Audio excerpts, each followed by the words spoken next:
equally important as the column.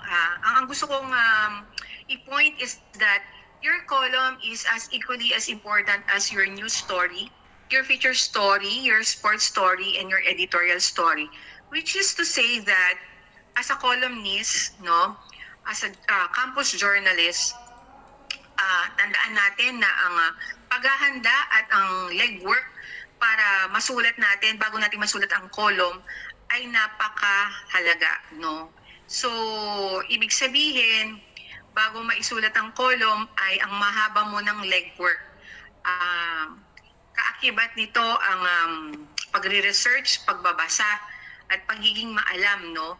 Kaya naman, no, lagi nating iintindihin na equally important ang column kahit na alam natin na we are only provided particular short space in our op-ed.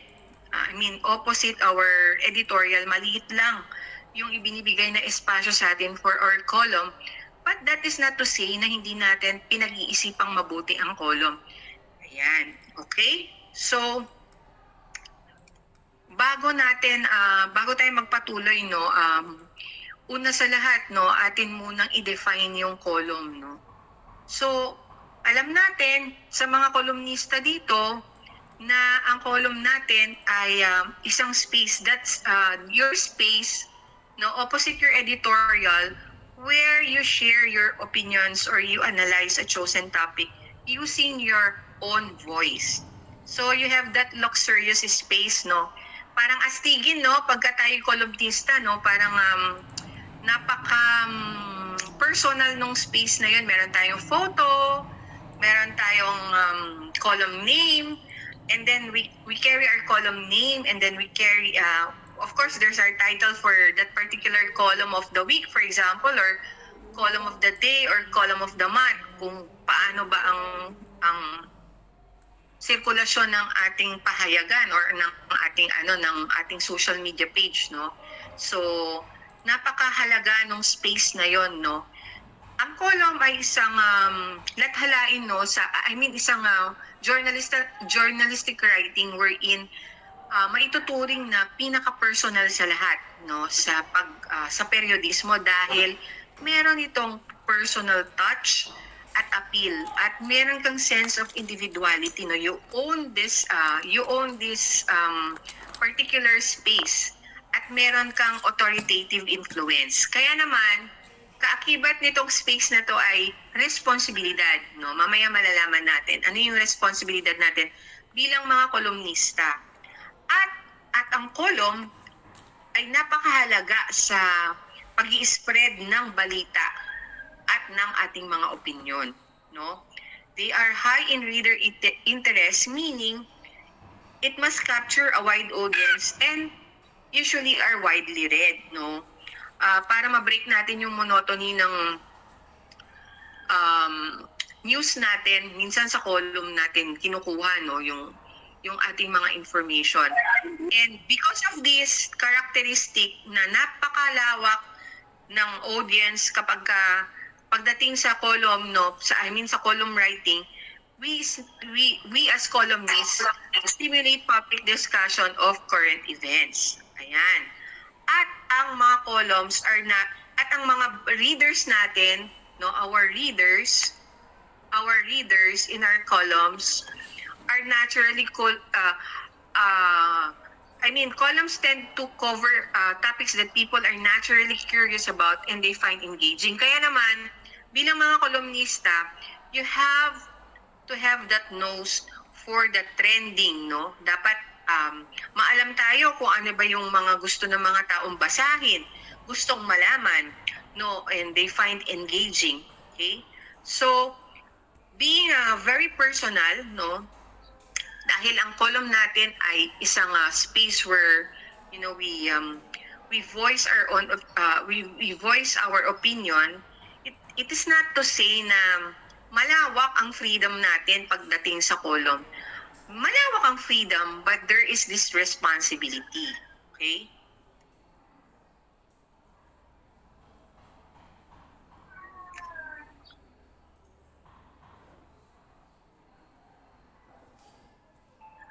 Sorry, parang nawala ako. Okay.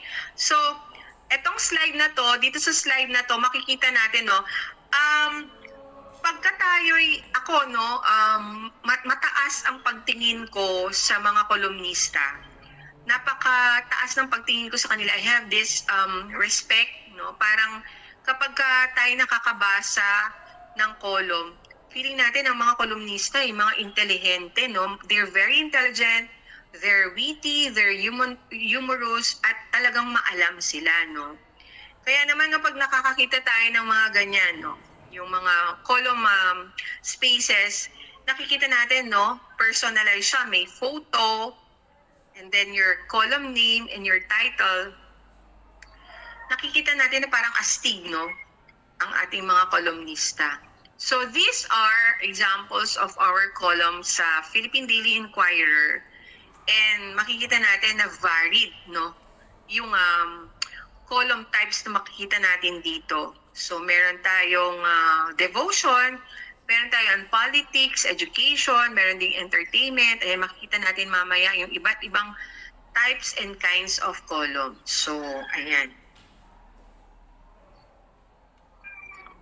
So, bakit ba natin sinusulat yung column? What are our purposes in writing the column? Dapat bilang mga kolumnista, alam natin, naririnig pa ba ako?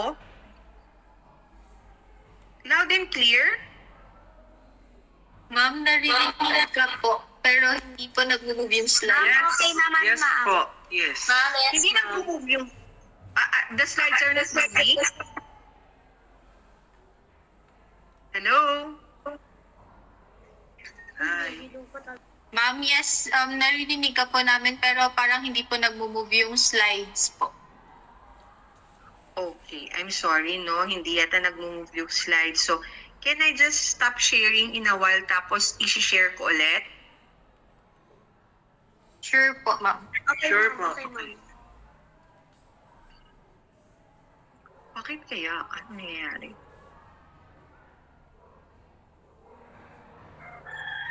Okay, I'll share ulit. Okay. Window.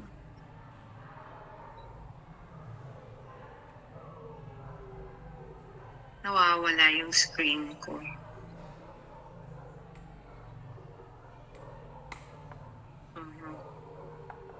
Okay.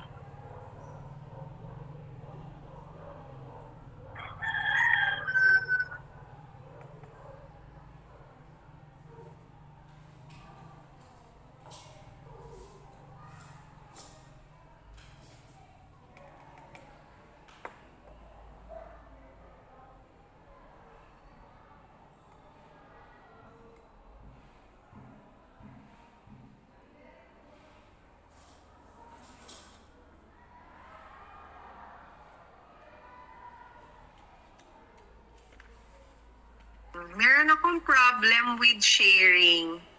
Sorry, hindi ko mahanap yung aking sinashare. Wait lang.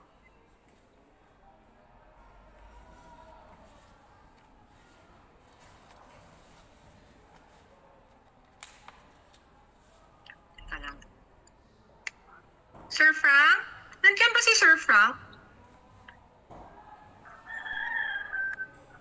Sa ating mga columns kanina na sample na pinakita natin, no? Okay, kikita natin na sabi ko kanina, no, parang astigin ng ating mga columnists, no? But behind this, no, this aura is a lot of responsibility, no? Okay? So, balik tayo doon sa purposes of columns. Bakit ba tayo nagsusulat ng column, no? Yan, tandaan natin na ang column ay may iba't ibang purpose, at pag tayo ay nagsulat ng column, isa ito sa consideration natin. Ano ba ang gusto nating gawin? Ano ba ang gusto nating ihatid pagka tayo ay nagsulat? Una, pinaka-basic is to inform, no, our audience, no, para palawakin yung knowledge ng ng readers natin sa particular issue or topic. Okay? Minsan, yung column, yun na rin yung, ako minsan, pag nakakapag-click ako kunwari ng column, minsan yun na yung source ng news natin no? Nandun na, encapsulated. Although pahapyaw, hindi naman lahat, no? Andun yung gist or andun yung basic fact ng mga balita or issues na gusto nating ihatid. So basically, your column is there to inform. Pinapalawak natin ang kaalaman ng ating mga readers. And very important, bakit tayo nagsusulat ng column ay para mag-explain ng mga balita or para mag-interpret ng mga balita. And as a columnist, you must explain the significance of the news by giving and its consequence sa buhay ng ating mga readers and its impact sa mga readers by giving a background of it. So, ang mahalaga sa pagsusulat ng column ay ang balanseng pagsusulat ng opinion at ng facts. Hindi pwedeng puro opinion ang nandoon sa column. Kaya ako sinasabing napaka-importante, equally important ang pagsusulat ng balita ay ng column gaya ng pagsusulat ng balita kasi parehas or parehas ang weight ng legwork na ginagawa. Malalimang pag-aaral, malalimang pagbabasa pagdating sa column. Hindi pwedeng puro opinion lang ang ilalahad natin.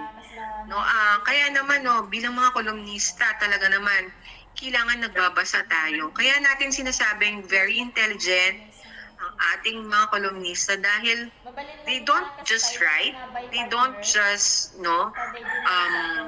write about issues, but they interpret the issues.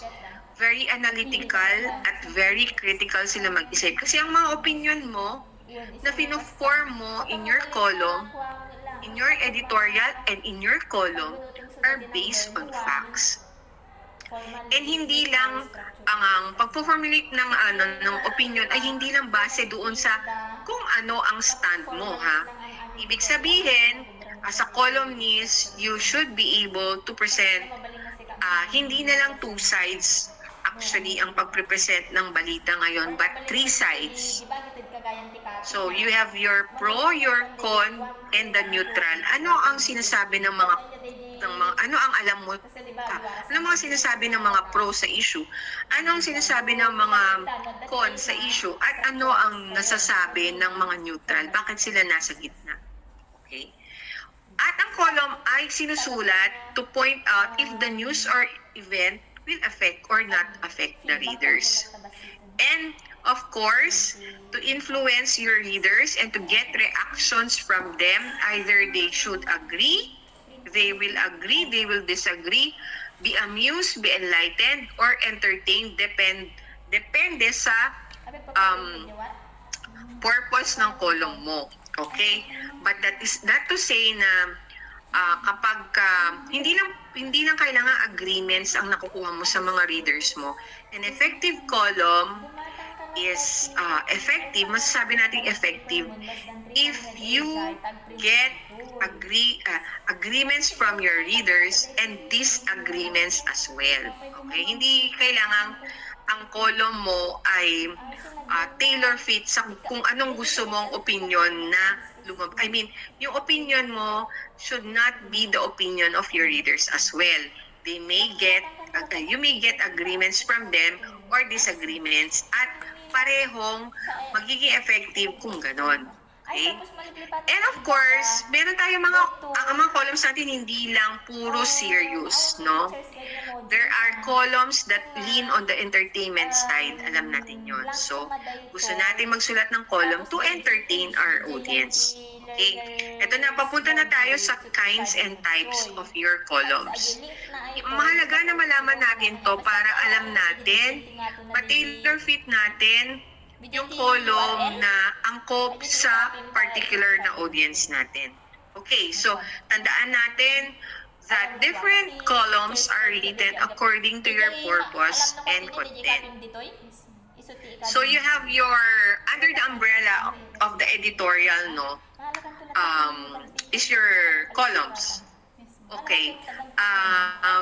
Marami, ang dahil maraming nangyayari, no, maraming mga nagaganap, no, sa loob ng bansa, sa labas ng bansa, at in the local scene, no, madalas ang column natin, no, ay naglilin sa politics or current events. Gusto natin yan dahil gusto natin makabasa tayo ng mga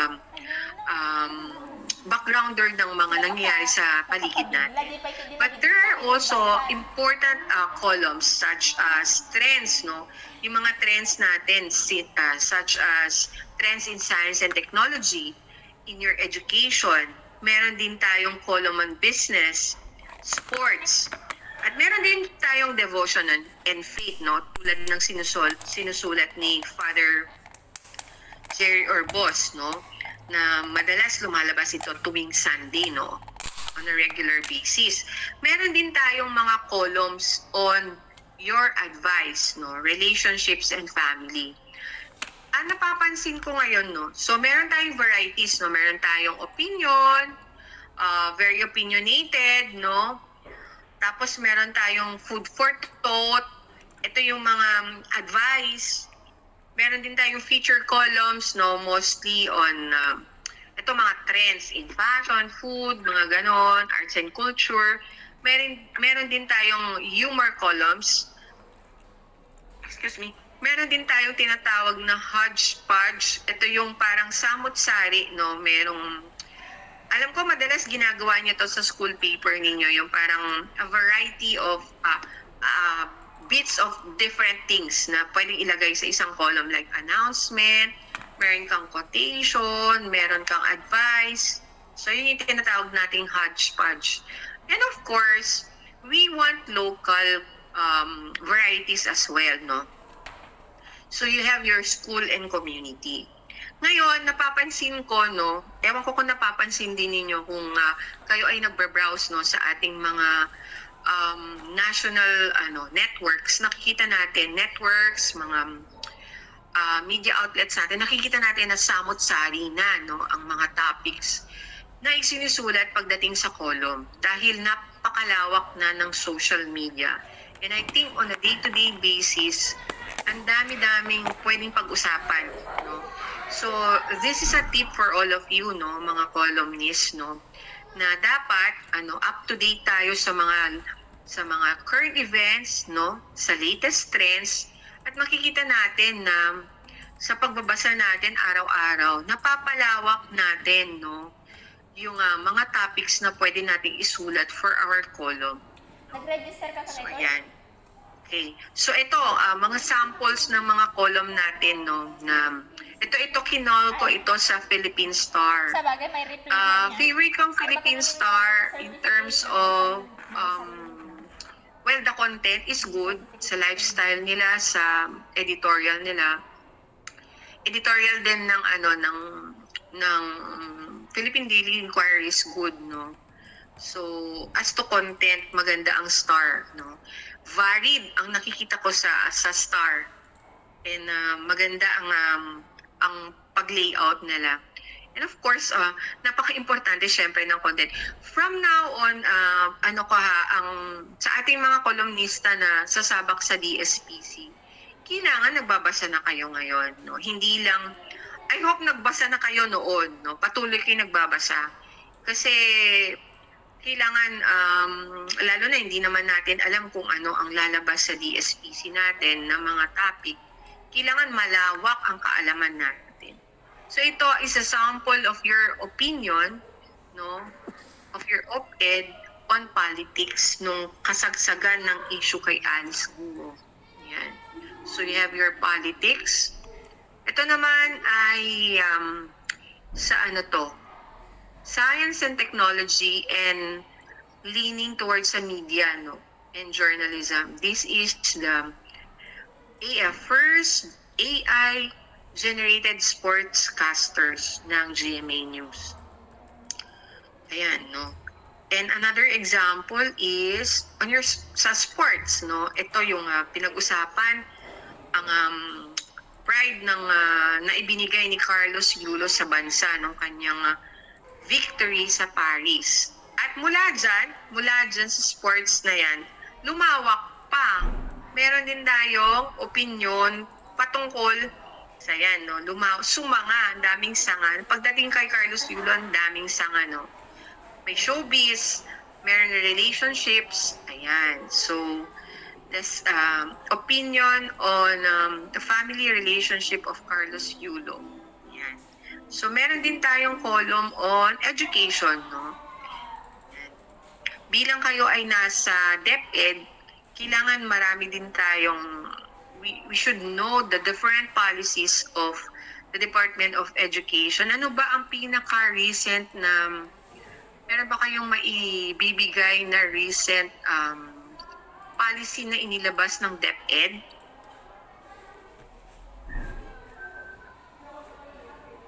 Meron po ba? Hello? Meron po tayong naiisip? Okay, sige. Magbasa po tayo. And then next, meron din tayong mga trends, no, sa social media, no. Ang daming nagaganap sa social media. Parang lahat gustong parang lahat may opinion sa mga nangyayari, no. I'm sure we all do, no, but as columnists, no, we try to this is the difference of the content creators and the journalists. Ang mga journalists, you know, they try to dwell into the deeper part of the issue, no. Ang mga content creators kasi medyo mababaw, no, ang pagbibigay nila ng opinion for the content. So, sana ang inaaral natin ay yung pagbibigay ng intelligent opinion pagdating sa column natin. Kaya naman, malawak na research at pagbabasa ang kailangan nating gawin. Okay? Ito naman about food, no, tungkol sa pansit. Okay? Yan. And meron din tayong mga seasonal na column, lalo na pagka meron tayong mga sineselebrate na occasions. Like for example, kahapon tsaka ngayon, ang daming column on the Chinese culture, no, and the Chinese New Year, no. So marami tayong nabasa tungkol dyan. And meron din tayong columns on what's happening in media, entertainment. Meron na rin tayong mga columns na parang segmentized, no? Parang segmentized in the sense na parang targeted siya for a particular audience. For example, this is an example of column on tourism. And this is on a relationship. This one is an opinion or a column on women's issues. So, ito yung sinasabi ko na parang nagkakaroon na rin ng iba't ibang variety, no. Ang napansin ko sa ating mga pahayagan lately, ang lawak ng kanilang op-ed, ang dami-daming nasusulat at ang ilan ay segmentized, meaning it's targeted to a particular audience, gaya nitong women, parang ayan, no. And then we also have something about our LGBT, no. So nakikita natin na pwede tayong magsulat ng medyo broad.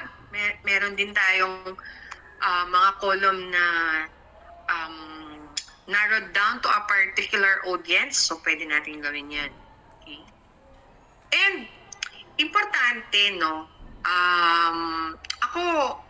naniniwala ako na kung maraming nangyayari sa ibang lugar and on a national level, mahalaga din na makita din natin, no, malawak din ang ating kaalaman sa mga nangyayari sa lokalidad, no. Punta tayo sa local kasi maraming pwedeng pag-usapan in our local, in our hometown, for example, dito sa Cagayan, ang daming pwedeng pag-usapan, no. Ang daming nangyayari, ang dami ring trends, no. So hindi tayo nahuhuli.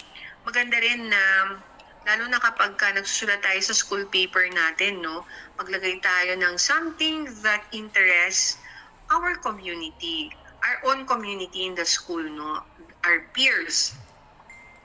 And maganda na magsulat din tayo ng localized, no, na columns. Yan. Okay. So what makes a good columnist? Okay. Paano ba maging columnist, no? Mabisang kolumnista. Okay? So a columnist informs the readers of what they may not know. Okay?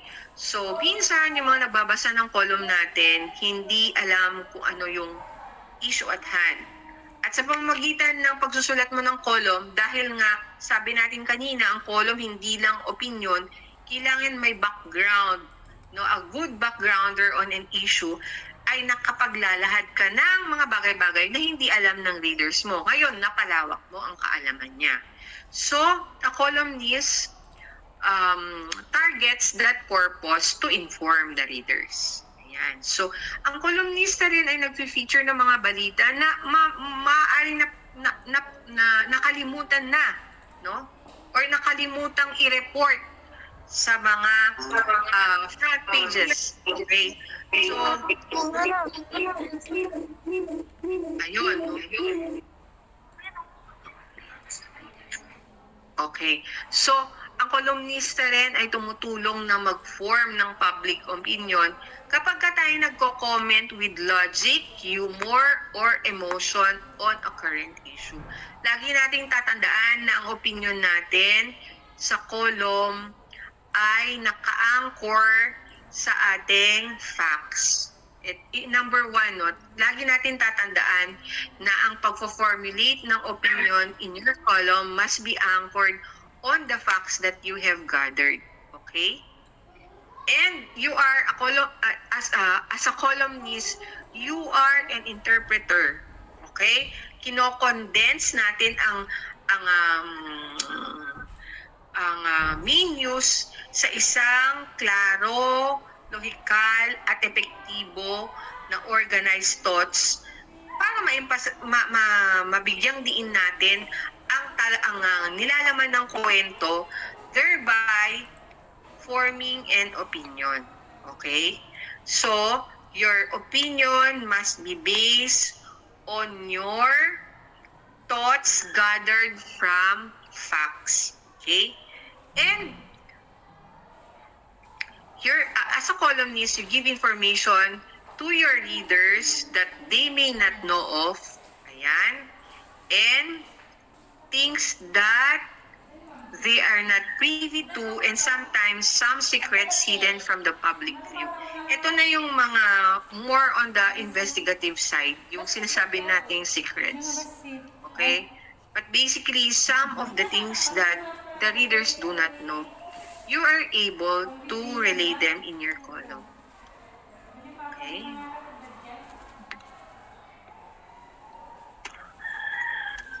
Sorry. Nagmo-move ba yung screen ko, guys? Hello, ma'am. Hello, magandang hapon ulit. Sorry, ang hirap talaga Hello. ng online, no? Yes po. Hello, ma'am. Hello, sir. Hello po. Hindi po ako nagmo-move marinig. yung... Hello, sir? Hello, ma'am. Sir, naririnig mo ako? Yes po, ma'am. Yes, ma'am. Is it moving? Ayan. Okay. Yes So po. as a columnist, okay, thank you so much. So as a columnist, kailangan maabilidad kayo sa pagsusulat in your most preferred language, no? Hindi lang sa English, sa Filipino. Pwede rin kayo magsulat ng column sa inyong local na lengguwahe kung saan man kayo komportable at kung meron bang platform. Ang tanong ko, na-experiment na ba natin yung nagsusulat ng local language sa school paper? Or is it a part of is it a rule na hindi tayo dapat nagsusulat ng local language sa ating school paper? Have we ever experimented it? Sa ating mga SPAs?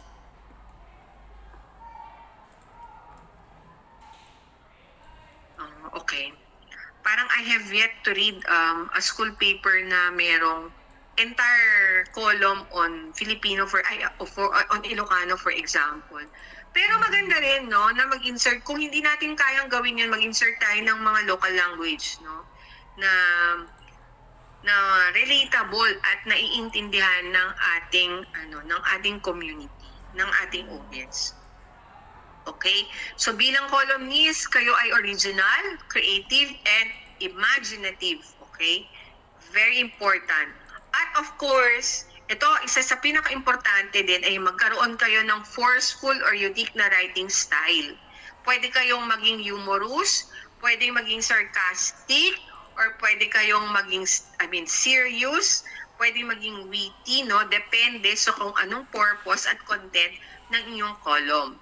At dahil sabi natin kanina na ang column ay naglalahad ng opinion, no? Base sa clear and logical and critical thoughts, no? Kayo bilang mga kolumnista ay dapat big critical thinking din. Magaling kayong mag-analyze ng issue.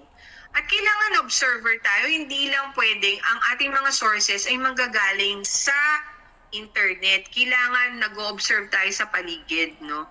Ang mga journalists, no, ang mga journalist ay hindi lang nagbabasa, kundi nakikipag-interact din sa mga tao sa local. Okay? And kailangan resourceful kayo, hindi lang sa loob ng eskwela kumukuha ng iyong mga sources. Okay? At syempre, may sense of fairness. Ibig sabihin, ang column ay may values at principles ng journalism. Okay, you must practice that. So, paano tayo magsulat ng column? How do we write our column? In writing our column, okay, there are 4 important things that we must take into consideration. Number 1 is our purpose.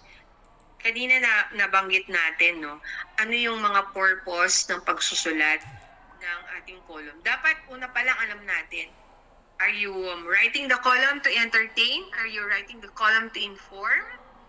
Are you writing the column to analyze a particular issue? So, ayan, no? Kailangan alam din natin yung audience natin. Importante yan. And, of course, your content. Ano ang magiging content? At ano ang structure? Taking these 4 things, no, together, for our purpose, lagi natin tatanungin sa sarili natin, why are you writing? No? Of course, we're not writing for ourselves. No? Hindi tayo nagsusulat. Tatandaan natin na ang pagsusulat ay hindi lang para sa atin. Not unless diary po ang sinusulat natin. No? Writing must have a purpose. Okay? And that is not for yourself. So, tanungin mo, are you writing the column to inform the community about an event? Are you writing it to entertain, to educate? Or do you seek an identity or exposure? Gusto mo bang ma-expose yung identity mo? Okay? Or do you want to be exposed? Or do you want your issue to be exposed? Kailangan din alam mo yung audience mo. So sa ating mga campus journalists, basically when we write for the school paper, alam natin na ang audience natin are our peers in the school. Okay, so sino ba ang nire-reach natin? Kasi pag alam natin yung audience natin, alam natin of course kung paano natin isulat in terms of language yung ating column. Kasi mahalaga yon, no? Kasi syempre magkaiba. For example, when you're writing for the generation of boomers, for example, siguro ang column natin medyo they're leaning on the serious side. As opposed to when you're writing for the Gen Z, for example, baka medyo witty, medyo light ang language. So alam natin kung ano dapat yung audience natin. And of course, yung content. Ano ba yung gusto mong i-discuss? Okay? Remember always that your columns are based on facts. And the facts there should be accurate. Okay? Importante ang legwork, importante ang research, importante ang pagbabasa. And paano mo i-relay ang message mo sa audience. So, meron tayong different types of columns. Okay? Ayan. Punta naman tayo doon sa characteristics ng isang magandang column. Siyempre, basically, ang isang column ay may abilidad na mag-relay ng iyong message in the most clear manner. Okay? Of course, we have an engaging style, no? Meron tayong mga sinusundan na mga kolumnista, no, na nakuha natin yung style niya na parang lagi natin silang inaabangan, no? Maganda yung style nila. Meron ba kayong mga favorite na columnist? Na meron kayong sinusundan na mga columnist? Dapat ngayon pa lang meron, no?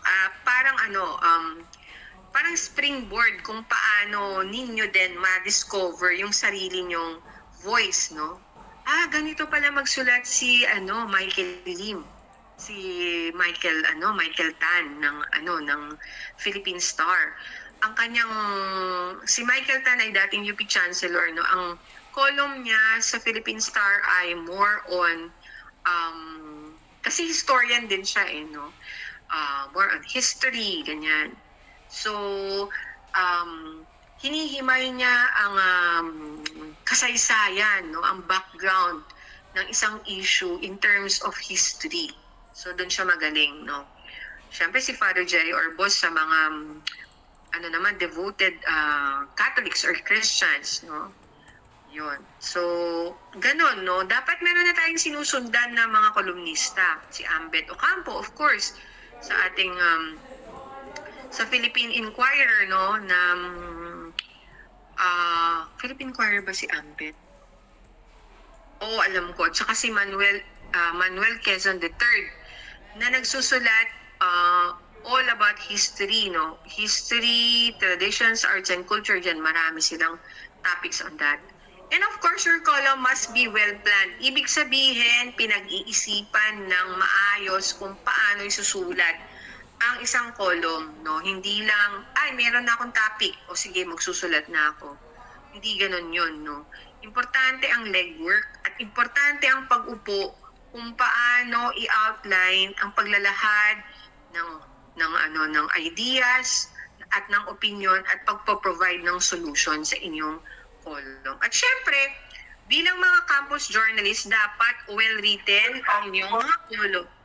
Hello? Hello? Naririnig pa ba ako? Yes po, ma'am. Yes po. Ayan. Your columns should be well written, taking into consideration your grammar and syntax, your spelling, ganon. Minsan, no, na-observe ko sa inyo, mga anak, no, ang isa sa mga observation ko, no, maganda ang ating mga topics na pag-isipan, ang content, but minsan nakakalimutan natin ang grammar.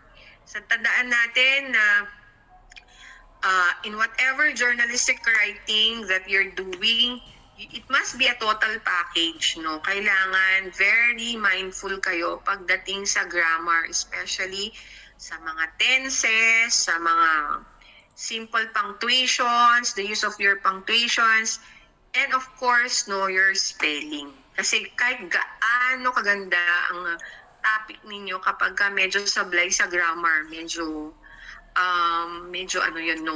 no. Pag-aralan at balikan yan. Okay, and choosing your column topic. Ano ba tayo sa dami ng pwedeng isulat, no? Sa araw-araw, sa pagbabasa sa social media, ano ba ang magandang topic? Okay? Bago tayo pumunta dyan, ito, ibigay ko sa inyo, no? Alam natin na merong proseso ng pagsusulat. At ito applicable din to sa news writing, applicable din ito sa feature writing, sa iba't ibang types of journalistic writing. Una sa lahat, kailangan alam natin kung ano ang topic natin. Okay? Of course, we want to write something that we love or something that is close to our heart, no? Which is to us, no? Ito, gusto kong tanungin yung mga SPAs natin tsaka mga campus journalists natin. Pagdating po sa pagsusulat ng column sa school paper natin, sino po nasusunod? Yung ating SPAs o yung ating mga anak? Yung pagbibigay ng topic. Minsan kasi, no, dahil contested yung ating editorial page, no, pansin ko pag nag-evaluate ako sa regional level ng papers, para nagkakaroon ng agenda setting pagdating sa column. Well, that's good kasi nakikita natin na parang ang campus journalists natin sa buong rehiyon, napapansin ko na up-to-date sila sa issues, no? Pero madalas parang nakakalimutan natin yung lokalidad, kulang sa locality. Okay, so pwedeng i-localize din natin yung mga columns natin. And sometimes, napapansin ko sa school paper ng mga elementary. Sa school paper ng elementary, pagdating sa school paper, napakagaling ng pagsusulat ng mga columns natin. Parang perfect, no? No errors in grammar, no? Although alam ko na i-edit na to ng SPAs. Pagdating sa contest, medyo parang short na fall short na doon sa sa kagalingan at kasi parang siguro masyado nang malinis syempre pagdating sa school paper, no, dahil na-edit na nga. Pero sana naman, no, ang advice ko sa ating mga school paper advisors ay bigyan ng pagkakataon na matuto yung mga anak natin. Bigyan sila ng freedom, no? Bigyan sila ng freedom, you are there to guide them. Bigyan sila ng kalayaan na pumili ng mga topic at kung swak, no, tanggapin natin, no. So that's the only way that they will learn and they will love what they do. Okay? Kasi syempre ang column ay personal, no. Ako kung ako yung magsusulat ng column, something that's very close to my heart or something that I want to do. So give our kids the freedom to do that. Kasi sa aking pananaw, no, at sa aking paniniwala, writing should be something that is enjoyable. Lalo na sa level ng ating mga campus journalists.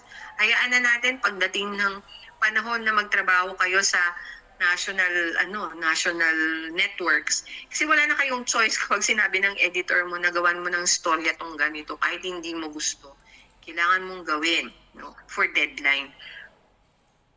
But para sa sa school paper natin, bigyan natin sila ng freedom, no, para mas maganda ang kakalabasan ng ating mga articles. And of course, you are there to guide them. So, the process of writing is, una, ano ba ang topic? Dapat alam mo ang topic mo.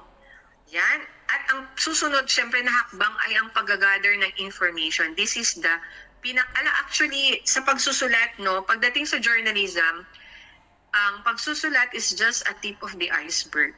No? Doon lang siya sa dulo, actually yan.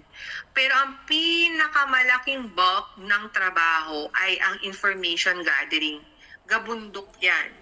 Kung may iceberg ka, yun yung 2/3 of it is the legwork. Maliit lang na porsyento yung pagsusulat. Kasi nga, sabi natin, based siya sa facts. So, kailangan maalam tayo sa pag-gather ng information at alam natin kung saan tayo dapat nag-gather ng information. Okay? And of course, fact-checking. No? Lahat ng nag-gather natin, if fact-check natin, no? I-validate natin, tapos i-assess mo para sa kwento mo, para sa storya mo, sa column mo, ano ba ang facts na dapat pumasok sa storya ko? Kasi hindi naman lahat ng nag-gather natin information ay pwede natin ilagay in context to that story. But that is not to say na yung mga ibang nag-gather mong mga facts ay hindi na magagamit. Patulugin mo kasi baka pwede mo pang gamitin yan in the future. Okay? At pagkatapos ng data assessment ay yung pre-writing. Yung pag-formulate mo ng opinion based on your data assessment.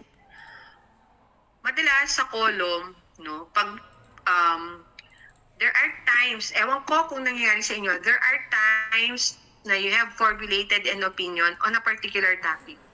But then, kapag ka nagbasa ka na, nag-gather ka na ng information, napalitan yung opinion mo. There are instances na nagkakaroon ng ganun. Kasi, mas nagkaroon ka ng analytical sense. Nagkaroon ka ng critical sense. Kaya importante na nagbabasa. Okay? And then after that, of course, writing at saka editing and publishing. Okay? So ano pa ba natin pinipili ang mga topic natin? Ayan, paulit-ulit tayo, no? Magbasa. Read current events. So, I assume na nung tayo ay nag-school-based, no? Pinili natin yung mga anak natin na sumali sa ating DSPC ay nakapagbasa na ang mga anak natin para sa DSPC. So, hindi dapat tumitigil yan. I assume also na yung mga anak natin ay merong mga gadgets that they can use, you know, to read the latest news, no, browse the latest news and the latest trends. So, i-practice natin sila. Ako ang ginagawa ko ng kapag critiquing na sa mga naka-join nung pre-NSPC natin last year, I don't know kung parang SciTech yata ang hinawakan ko noon at saka feature. Ang una kong ginagawa is to get their ideas. Ganun ang ginagawa ko. Pool of students in front of me, no? I ask them what are their, for example, top 3 or top 5 parang best stories or mga gustong story na mga topics na gustong gawan ng storya. It's a form of brainstorming na rin, no? And from there, nakikita ko na varied din ang interest ng ating mga writers, no? And from there, natututo din ako, no? Bilang malayo na yung generation ko sa kanila, natututo ako na this generation pala is into this trend, no? And in that way, natututo din ako, so nagbabasa din ako. Yan. So there's an exchange, no, going on there. So exciting yung mga gano'n na pwede natin gawin yun, no? During our preparation for the SPC, pwedeng tanungin natin, no, ang ating mga anak, sige, isip ka ng 3 storya na nabasa mo or interested kang isulat. Yun, yung mga ganon. Para nakikita natin kung talagang nagbabasa talaga yung mga anak natin. So stay on top of news cycle and be ready with your own opinion. Please do not be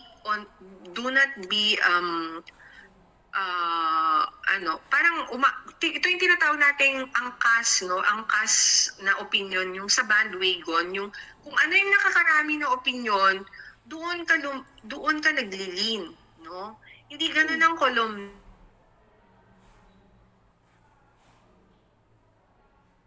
Huwag kayong gumamit ng mga words na hindi nyo naiintindihan, okay?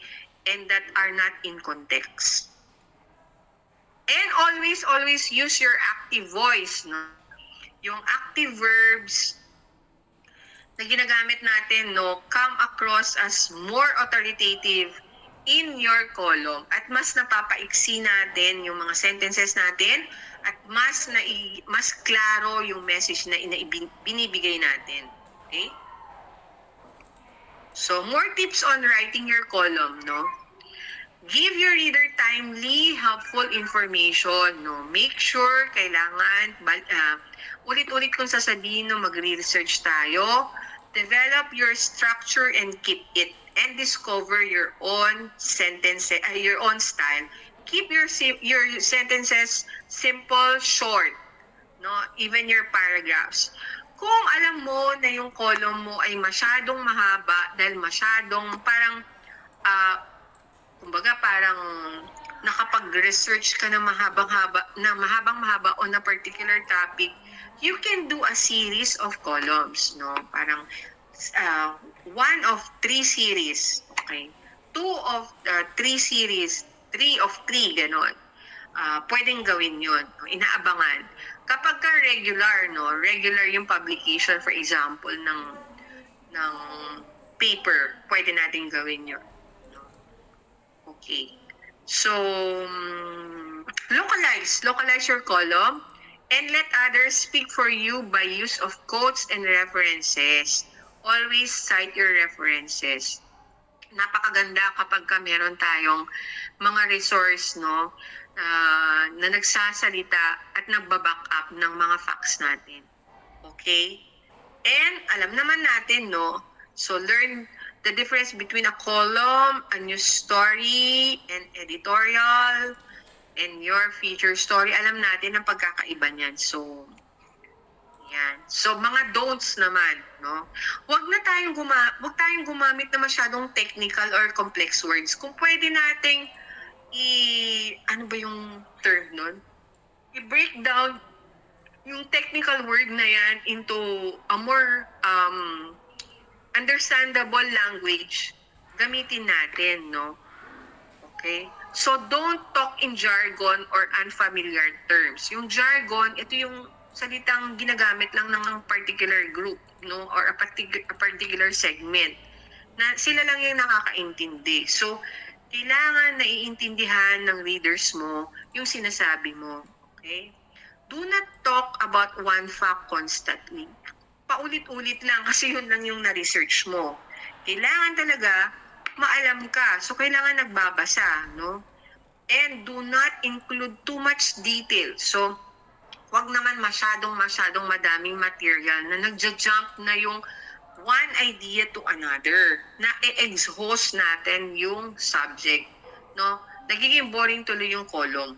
And do not refer to yourself, no, as a third person. Ginagamit, this author, do not use this author, this reporter, this writer, this columnist. Okay?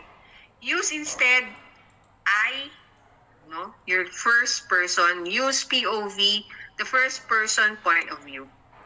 And more tips, okay? Write the way you talk, of course.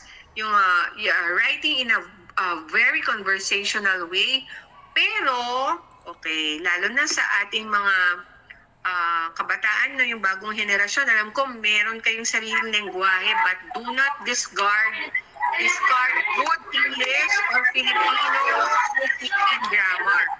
Diba, hindi lang tayo susulat sa English, susulat din tayo sa Filipino. May mga pagkakataon, hindi ko alam, na sumangguni din ka. May mga pagkakataon na napapansin ko nag-iimbento, no, yung mga writers natin sa Filipino ng mga words in Filipino. Kapag hindi tayo sigurado, sumangguni kayo sa manual ng masinop na pagsusulat ng Komisyon ng Wikang Filipino. Meron tayo niyan. Alam ko, downloadable yan sa online. Manual sa masinop na pagsusulat, no? Bilang isang sanggunian sa paggamit ng Filipino language sa pagsusulat. Okay? And of course, write a lead that is very catchy and very interesting. Okay? Write about people, no? Right? When using subject matter, try to tell the story through the experiences of local people. Maganda na meron kayong mga nakukuhang mga narratives, anecdotes sa ating mga local people if you're writing a local issue. And of course, again, write simply. Okay? Ito yung mga sample na nakita ko on pagsusulat ng lead. Okay? Makikita natin dito na napakasimple lamang ng pagsusulat nila, no? Ito, for example, nung First Person by Alex Magno, napakaiksi nung lead niya, all prices is spiked again today. Okay. Pagka ganon, alam mo na, pag-uusapan na, ano na ang consequence nito. Okay? Okay? So, ito, medyo mahaba pa ito, yung sa editorial kasi to. Okay. At saka yung kay Iris Gonzalez, medyo mahaba yung lead niya. Okay. Yung kay Alex Magno at saka ito kay Ana Marie Pamintuan, no, maiksi lamang, parang direct to the point. You try to think of a catchy, shorter lead sentences. Okay? Nasabi ko na yan kanina, not too much details. Okay?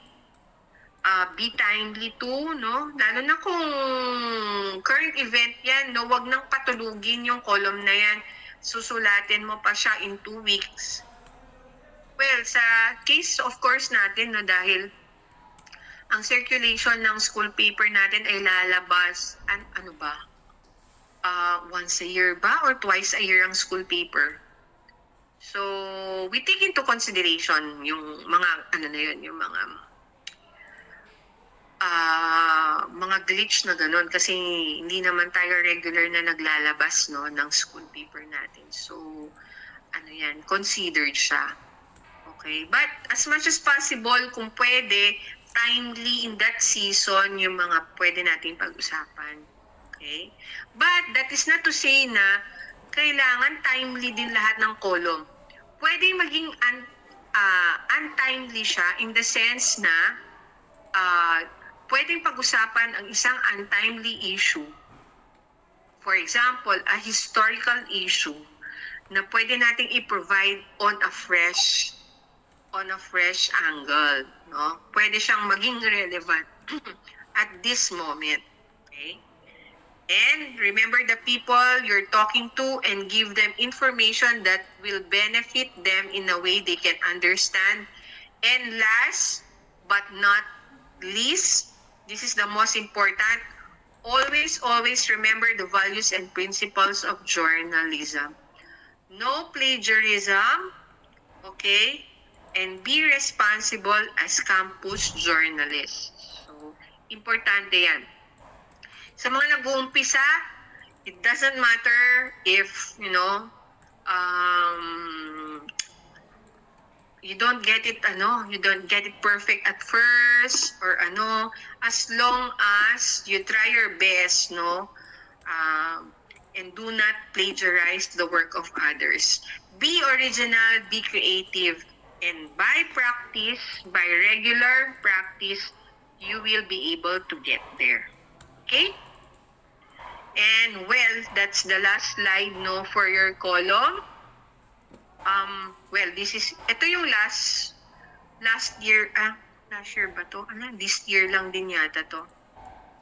Last year.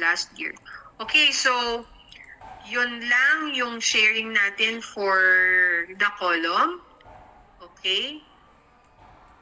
So, I'll stop sharing my slides. Sige po. You can now ask questions po if you want. Pwede na tayong magtanong ng